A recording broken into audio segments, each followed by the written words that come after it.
નમસ્કાર વહાલા વિદ્યાર્થી મિત્રો, આજના આ વિડીયોમાં આપણે જોવાના છીએ ધોરણ 12 ગુજરાતી વિષયનું બોર્ડ પરીક્ષા માટેનું મોસ્ટ આઈએમપી પેપર સોલ્યુશન આજના આ વિડીયોમાં જોવાના છીએ. તો ખાસ વિદ્યાર્થી મિત્રો આ વિડીયોને અંત સુધી જરૂરથી જુઓ. વિદ્યાર્થી મિત્રો, આ પેપર નંબર 2 છે. આની પહેલાં આપણે પેપર નંબર 1 જોયું, તો જો તમે એનો વિડીયો ના જોયો હોય તો એ પણ તમે આપણી ચેનલ ઉપર જઈને જોઈ શકો છો. તો વિદ્યાર્થી મિત્રો, આજે આપણે ફરી વિભાગ એ જોવાના છીએ, જેમાં વિભાગ એમાં તમને 20 ગુણનું ટોટલ જોવા મળશે. તેમાં તમને શું જોવા મળશે? તો કે વિભાગ એમાં તમને કાવ્યમાંથી પ્રશ્નો જોવા મળશે. આમ તો વિભાગ એમાંથી તમને લગભગ જે મોટા પાઠ હોય છે તેમાંથી પ્રશ્નો જોવા મળે છે, પરંતુ આપણે અહીં આઈએમપી પેપર સોલ્યુશન છે એટલે આ કાવ્યના પ્રશ્ન લીધા. તમારી કોઈ પણ હોય, તમારે તો આઈએમપી પેપર સોલ્યુશનથી મતલબ છે. તો ખાસ વિદ્યાર્થી મિત્રો આ વિડીયોને અંત સુધી જરૂરથી જુઓ. તો સૌપ્રથમ છે કે નીચેના હેતુલક્ષી પ્રશ્નોના માંગ્યા મુજબ ઉત્તર લખો, જેમાં 4 ગુણના તમને હેતુલક્ષી પ્રશ્નો પૂછવામાં આવશે. તેમાં પ્રશ્ન નંબર 1 છે કે ભાણી કાવ્યના કવિનું નામ જણાવો. તો ભાણી કાવ્યના કવિનું નામ શું છે? જવાબ આવતો હોય તો તમે કોમેન્ટ બોક્સમાં લખી શકો છો. તો ભાણી કાવ્યના કવિનું નામ ઇન્દુલાલ ગાંધી છે. પ્રશ્ન 2 છે કે પ્રેમાનંદનું કયું કાવ્ય તમારા પાઠ્યપુસ્તકમાં આપેલું છે? તો પ્રેમાનંદનું કયું કાવ્ય તમારા પાઠ્યપુસ્તકમાં આપેલું? તો કે દમયંતી સ્વયંવર. આગળ વધીએ વિદ્યાર્થી મિત્રો, ઉર્મિલા કાવ્યનો સાહિત્ય પ્રકાર જણાવો. તો ઉર્મિલા કાવ્યનો સાહિત્ય પ્રકાર કેવો છે? તો કે ખંડ કાવ્ય.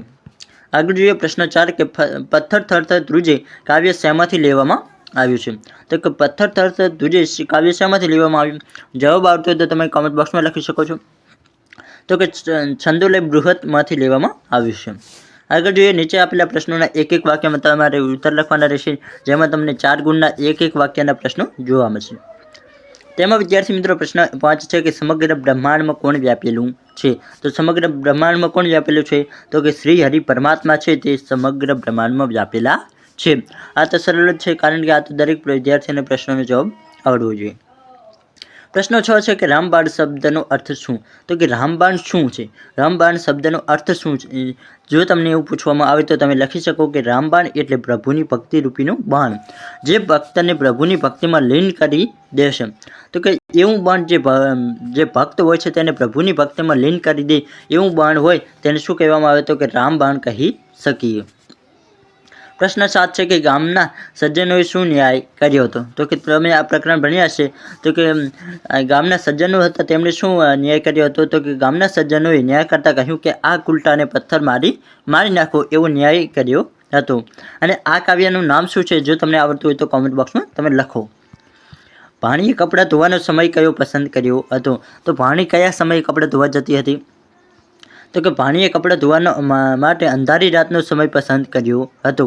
અને શા માટે? જો તમને જવાબ આવતો હોય તો તમે લખી શકો કે ભાણીએ શા માટે કપડાં ધોવાનો સમય રાત્રિનો પસંદ કર્યો? જવાબ આવતો હોય તો તમે કોમેન્ટ બોક્સમાં લખજો. હવે જોઈએ વિદ્યાર્થી મિત્રો, નીચે આપેલા પ્રશ્નોના 4-5 વાક્યોમાં તમારે ઉત્તર લખવાના રહેશે, જેમાં તમને 4 ગુણના પ્રશ્નો જોવા મળશે.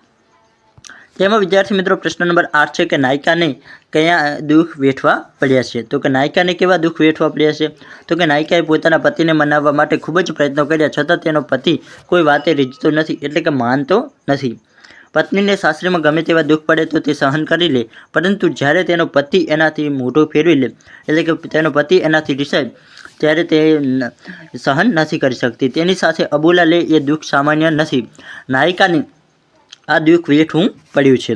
આગળ વધીએ વિદ્યાર્થી મિત્રો, પ્રશ્ન નંબર 10 છે કે ભાદર નદીમાં કપડાં ધોતી ભાણી બીતી ચારે દિશામાં શા માટે જુએ છે? તો તમે અહીં લખી શકો. તો વિદ્યાર્થી મિત્રો, મેં તમને આગળ પ્રશ્ન પૂછ્યો કે ભાણી શા માટે રાત્રિનો સમય કપડાં ધોવાનો પસંદ કરે છે, એનો જવાબ પણ તમને આમાં મળી જશે. તો કે ભાદર નદીમાં કપડાં ધોતી ભાણી નદીમાં કપડાં ધોવા રાતના અંધકારની આડસ લે છે. એની પાસે જીર્ણ સાડલો, મેલો ઘાઘરો, કસવાળી ચોળી એમ 3 જ વસ્ત્રો છે. ઓઢણું પહેરે છે અને ઘાઘરો ધુએ છે, ઘાઘરો ઓઢે છે અને ઓઢણું ધુએ છે. આવી કરુણ દારૂણ સ્થિતિમાં પોતાની આબરૂ સાચવવા કોઈ જોઈ જતું નથી. એ માટે તે રાત્રે બીતી ચારે દિશામાં જોઈ અને કપડાં ધોવે છે. અને રાત્રિનો સમય પણ શા માટે પસંદ કરે છે? તો કે એની પાસે કપડાં ઓછા હોવાના કારણે. આગળ જોઈએ વિદ્યાર્થી મિત્રો, જેમાં તમને નીચેના પ્રશ્નોના સવિસ્તર ઉત્તર લખો, જેમાં તમને 8 ગુણના પ્રશ્નો જોવા મળશે.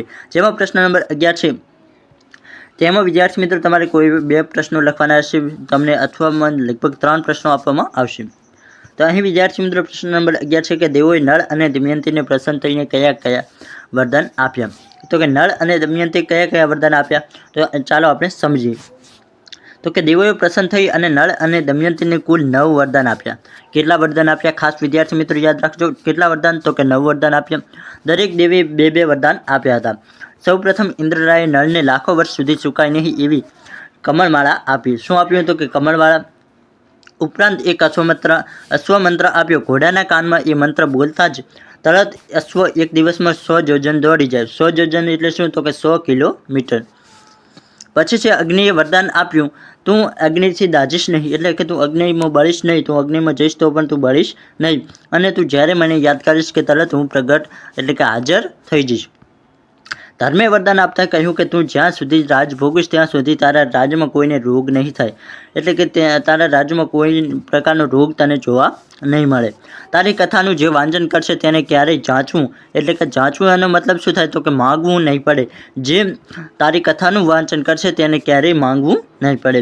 અંતમાં વરુણે વરદાન આપતા કહ્યું કે તારા રાજ્યમાં સૂકું વૃક્ષ નવપલ્લવિત થઈ જશે, એટલે કે નવું થઈ જશે. જે તારા રાજ્યમાં સૂકું વૃક્ષ હશે તે પણ એટલે કે પાંગરી જશે. આપણે કહીએ ને કે વૃક્ષ પાંગરી ગયું એમ નવપલ્લવિત થઈ જશે. તું મારું સ્મરણ કરીશ કે તરત જ તારા રાજ્યમાં જળ વરસશે, એટલે કે વરસાદ આવશે. એ પછી દમયંતીને વર આપ્યો, તારા હાથ અમૃત સ્ત્રવ્ય થજો એવું કહે છે. અમૃત સ્ત્રવ્ય એટલે શું? તો અમૃત સ્ત્રવ્યનો મતલબ શું થાય?